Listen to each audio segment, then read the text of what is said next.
Mga bay, ito ang pinaka the best na nakita kong advice o explanation para sa mga couples o mag-asawa. Ito panoorin natin mga bay. Ang ganda talaga nito. Sabi dyan, I shall make him a suitable helper. Ang kailangan ng tulong si Mark. Mark, ikaw ang kailangan ng tulong. Yung mga babae, naiinis sa Biblia pag di nila naintindihan. Ano ba to? Katulong kami. Tama, katulong. Katulong, ang baba kasi ng tingin natin sa salitang katulong. Ang katulong hindi alipin. Ibig sabihin ng katulong, may ginagawa ka, tumutulong lang siya. Yun ang ibig sabihin ng katulong. Kaya dapat yung lalaki laging may ginagawa.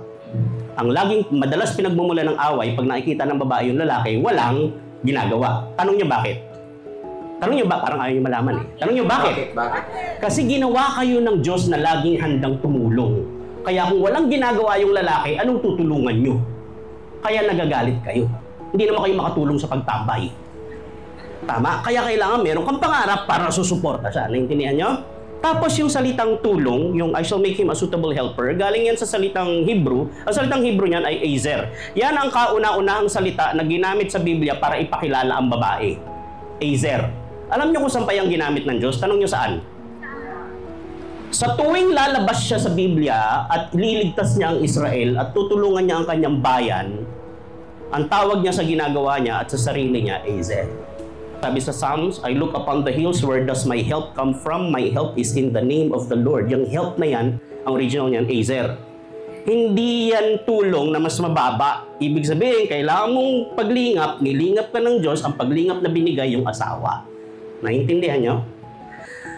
Kaya mga misis, kung yan maintindihan ninyo, lalambot puso nyo sa mister nyo. Kasi iisipin nyo lagi, paano ko ito matutulungan? Kasi ang mission ko sa buhay, tulungan siya.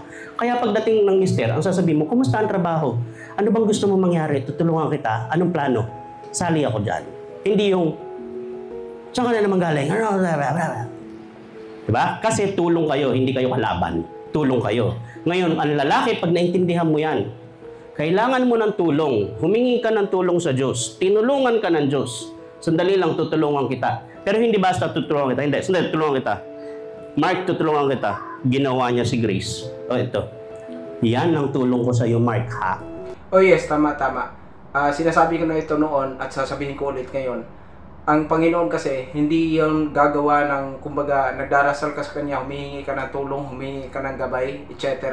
Hindi kasi tipong gagawa ng milagro na parang isang pitik ng kamay na ganon, ay ayos na lahat ng problema mo. Kumbaga, wala namang kung sino lang yung mga problema natin sa level natin bilang tao, ikumpara natin sa power ng Panginoon, di ba?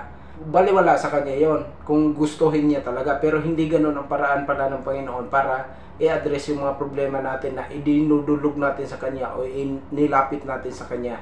Ang paraan ng Panginoon ay gagamit siya ng ibang created beings at yung created things para i-bless ang someone o para tulungan ang someone na humihingi sa Kanya ng tulong. Which is, I completely agree dito sa sinasabi ng preacher, o di ako sigurado kung pare siya or pastor, ano? Di ako sigurado dyan. Ngayon, pagkatapos ng isang taon, balikan ka ng Diyos, sabihin sa'yo, Mark, kumusta yung tulong na binigay ko sa'yo? Naiintindihan niyo ba? Pag naiintindihan mo yan, itatrato mo ng maigi at ng may lubos na pangunawa ang asawa mo.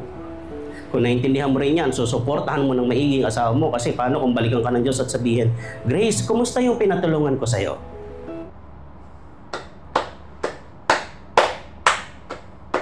Ang galing talaga, ayos. Shout out, brother or father, di ako sigurado, Rather TV, sana na-pronounce ko ng ayos. Yun talaga, napaka-precise at napaka-accurate na sinasabi patungkol sa mga mag-asawa. Yun talaga ang kailangan at dapat maintindihan ng bawat couple. Kasama na ako riyan. Kaya maswerte ako na kita ko itong video na ito.